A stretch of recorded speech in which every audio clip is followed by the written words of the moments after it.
What's up everyone, Shirley here. Today we're going to be taking a look at the Jadefire Masters on Mythic difficulty. Now there's not a whole lot different about this fight from Heroics, so we're going to go ahead and get stuck right in. First we're going to charge and Warbreaker as usual, but we're not going to Bladestorm on this fight, and that is because I have the test of my Azurite trait. So we're going to try to spend as much rage with Sweeping Strikes during the Colossus Smash window as we can, and then Bladestorm afterwards for a big strength bonus off of both Test of Might and Gathering Storm. Now, right after that, the bosses are going to teleport over there, and I'm going to go ahead and use my Grong's Primal Rampage trinket off the second boss in the instance, because that's the only really good time to use it right there. Now we're going to go ahead and get teleported up. This is the Mythic mechanic, or one of the Mythic mechanics for this fight, is that everybody has to go up and do the little sparring gauntlet thing when the tanks get sent up every time.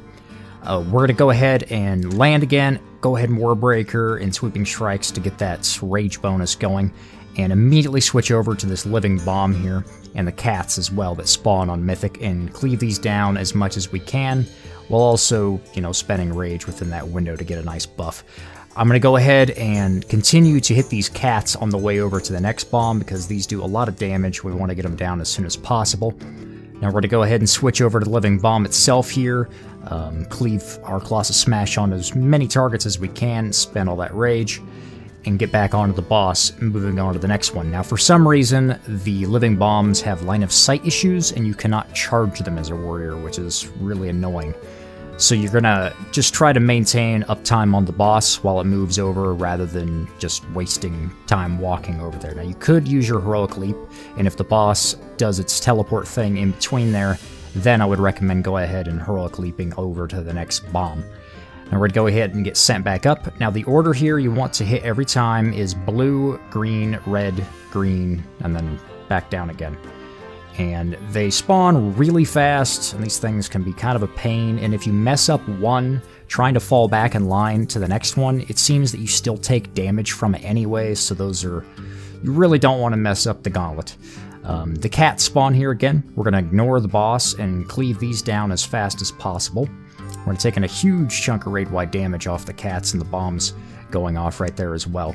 Now, here's the next intermission, which is the gauntlet phase. Fortunately, I got booped about a bit there, but not too much. We're going to run over here, and we have a Warlock Gate set up right here to skip 2 of the lines so we can get down to the end as fast as possible. Unfortunately, we only got the orb debuff on 2 of these barrier orbs here, and that's because we want it on all 4 of them ideally. That way, when we're spending all this rage in Colossus Smash on these 2 targets to, set up a nice strength window, we could Bladestorm after the fact, which I'm going to do anyway, but ideally you'd be hitting all 4 of these, and that's going to cleave everything down that much faster, and obviously, the AoE damage is nice for arms. Back on to the next boss here, going into the final phase. Now we are prioritizing the Monk Ad. Another gauntlet going into this phase, so try not to burn too many cooldowns or anything right when you get past the orb transition thing there. That way you've got Colossus Smash and everything up going into the last phase here.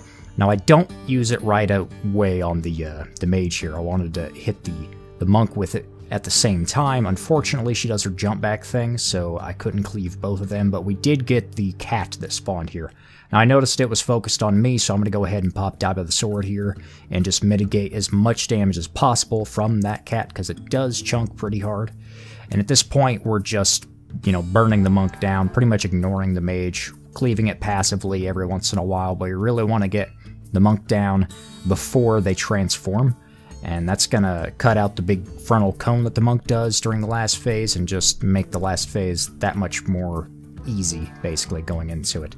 Now, you still have to target the mage when he teleports away, get on him, break his shield to interrupt Pyroblast, because on Mythic, Pyroblast will one-shot whoever it hits if it does go off. Now, I didn't have my leap up there, so luckily other people were there to break it in time. We're going to go ahead, and we almost got the monk down in time before she transitioned over to the dragon form, but it doesn't matter, we got it anyway right at the end, and we don't have the mage to 35% yet, so I can't execute spam him, but at this point it's pretty much just a race, and the only thing we really have to worry about is these flame traps on the ground you see up in the right-hand corner there. Now those, when you step on them, they explode, of course, and do a ton of damage and shoot you up into the air. So basically we're going to drag the boss from one end of the room to the other, so we have as much space as possible in this last phase to just execute the boss. I did use Rally a little bit ago. I probably should have saved it for slightly later when things were getting a little bit more tense, but I thought, I saw some people low. I figured I'd go ahead and take the initiative on that one. But we go ahead and use Darkness there, and like I said, it's just a race at this point. Kill the boss before it wipes your group, because there's a ton of AoE damage that's going out during this last phase. And that's about it for the Jadefire Masters. I hope you all enjoyed this fight. I skipped the first two bosses because the first boss is basically a loot pinata, and the second boss is a big target dummy. There's not much going on. If you guys would like to see those bosses, please let me know down below, and I will see what I can do. But thank you so much for watching, and I will see you next time. Peace.